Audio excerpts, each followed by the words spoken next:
Sementara itu menyikapi terjadinya pemberitaan terkait kelangkaan LPG 3 kg di Bali hingga membuat ibu rumah tangga kesulitan mencari gas tersebut, Wayan Koster langsung menghubungi Menteri Energi dan Sumber Daya Mineral (ESDM) Arifin Tasrif Kamis 22 Februari.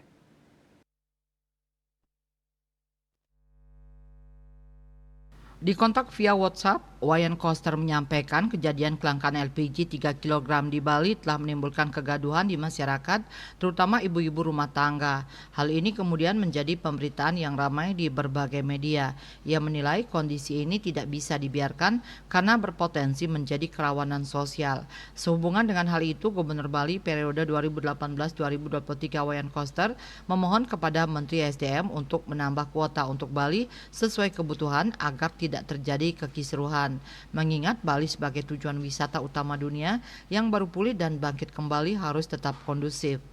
Setelah menghubungi via WA, Wayan Koster kemudian menelpon Menteri SDM Arifin Tasrif. Dikatakan Koster, permohonan ini direspon Menteri SDM dengan memberikan jawaban bahwa persoalan kelangkaan LPG di Bali segera ditindaklanjuti oleh Direktur Jenderal Minyak dan Gas Bumi, Dirjen Migas. Ketut Winata, Bali Post melaporkan.